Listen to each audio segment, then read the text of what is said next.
I ran into my friend Carl this week at the East Bank Club. He didn't look so well. He was kind of hunched over and walking slowly. Later, when no one was around, I asked Carl, if he was feeling all right. And he said he didn't really have a condition. It was just the weight of all the craziness going on in the world right now.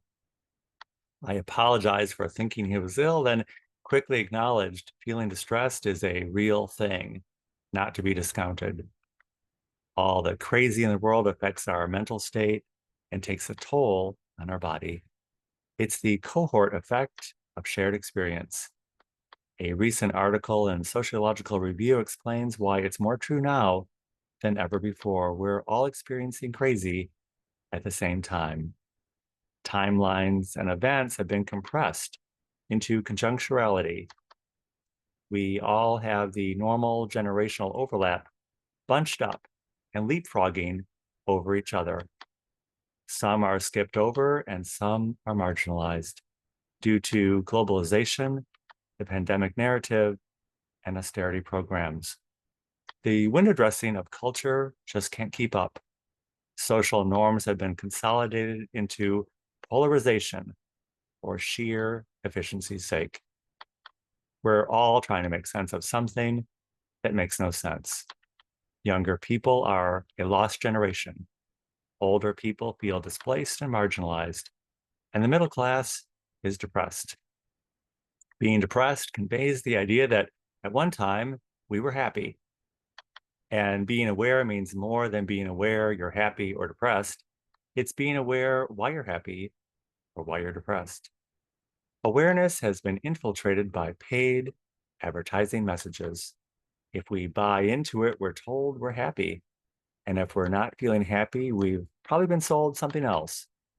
We just don't know it yet. Welcome. Welcome to Illinois Bridging Awareness. I'm Stanley Smith. Each week, we gather on a Saturday call and discuss a loosely defined topic.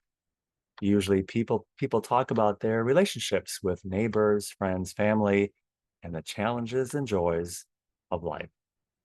In Rastafarian tradition, they have weekly group discernment meetings. It's probably more about the gathering of the group than about problem solving.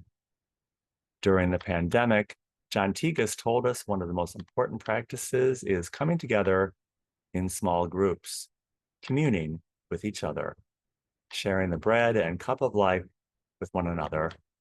It wasn't about accomplishing something, it's about being something, being together.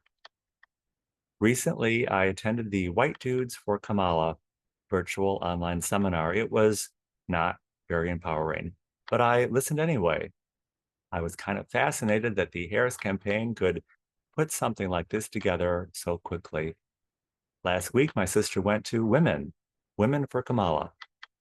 There was a hard push for donations on both calls. On my sister's call, they said women need to deliver for Kamala. And on my call, they said men need to help her out.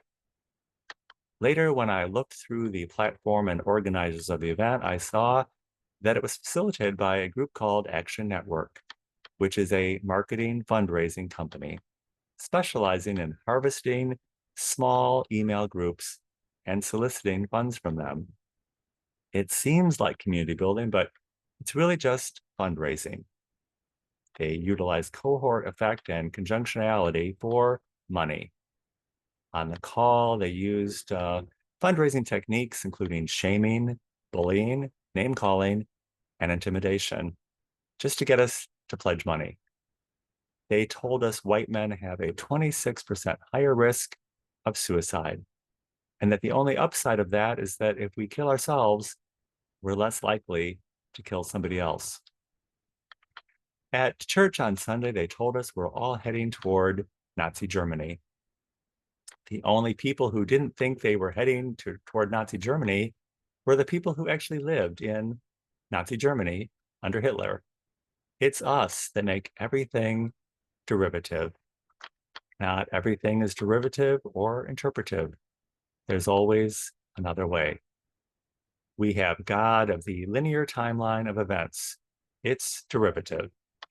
Christ as the fixer and healer of things, the interpretive. And the Holy Spirit, the third option, the abider in all things. President Donald Trump is in Chicago this week, just a couple blocks down the street from here at the Chicago Hilton. My friend Laura Martin wants to go stand in the crowd, but she can't figure out what to wear.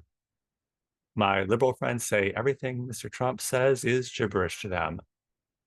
I felt the same way about President Barack Obama. It wasn't until years later that I kind of understood what he was talking about. Similar to President Biden, only at the end did I kind of hear what he was saying. They've all had 5 conversations about the topic without any of us being included, and they expect us to pick up right where they are. More important, it's probably not about understanding or communicating anything to us. It's about eliciting a predetermined response. And often the predetermined response is about money. The reason we're all so fixated on politics right now is because it's the most potent explanation for where we are right now. We're not feeling the love because we're not giving the love. We're trapped in a timeline of looking for a fix. All the while, we should be calling on the Holy Spirit. Come, Holy Spirit, come. After the white dude's call for Kamala, I was especially feeling kind of yucky. And I did. I called on the Holy Spirit, and it did come. I felt cleansed and refreshed. I wanted to tell my friend Carl to call on the Holy Spirit, but he's not a church person, so I was reluctant to do so. But I can. I can call on the Holy Spirit for him. It's not paid political fundraising. Christ didn't break the bread and call on white dudes for Jesus. He did it before he exited the program to show us how it's done. We have the Spirit.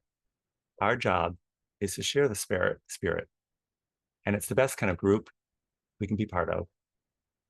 If you would like to join us at Illinois Bridging Awareness, the Saturday call is every Saturday at 9 a.m. Central Time on Zoom. I will include my email in the description of this video. I'll be happy to send you an invitation. And I look forward to seeing you very, very soon.